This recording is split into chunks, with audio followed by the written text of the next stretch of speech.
สบายดีเจ้าสบายดีเป็นหยังมาเนาะโดยอันรู้สึกเจ็บก้านคอลงมาอันแถวกลางปีกกลางบ่านี่โดยเจ็บก้านคอเนาะแถวคอนี่ก้านคอนี่แล้วก็ลงมาเรื่องเนาะระหว่างแขนเจ้าเป็นโดนปานใดล่ะกายครึ่งปีเลยกายครึ่งปีแล้วแม่นแต่ว่าอันเคยเจ็บแอวนี่ไล่มานี่เป็นปีละแต่ว่าไปดึงมาก็รู้สึกไข้แน่ว่าเริ่มลามขึ้นมาอาการคอน่าจะหน้าคอมหลาย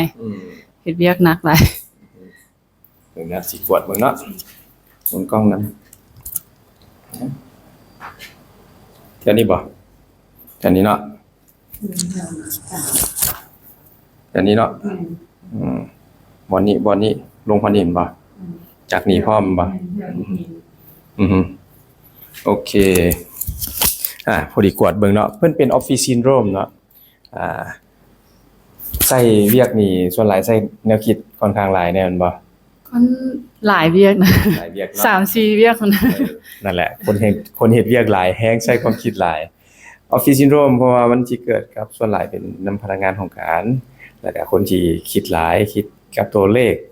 เนาะเกี่ยวกับบัญชีบ่หรือมีแนวให้คิดหลายๆปั๊บสิมักเป็นอันนี้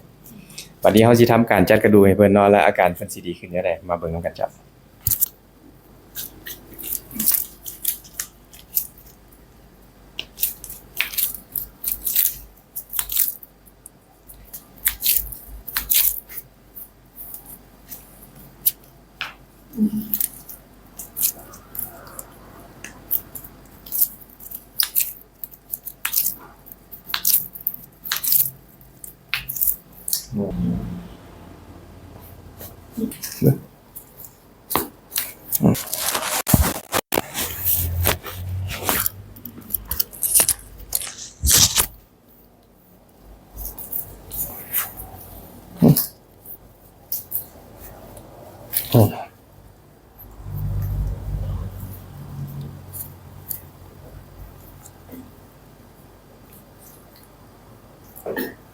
เดี๋ยวต้นอ่อน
เป็นอะไรแล้วหลังจากจัดกระดูกไปแล้ว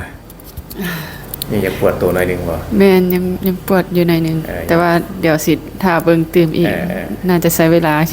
น่าจะประมาณอีก2มื้อมันสิคลายขึ้นเนาะเพราะว่าเจ้าบ่เคยใช้เครื่องช็อคเวฟเนี่ยมันอาจจะมีการ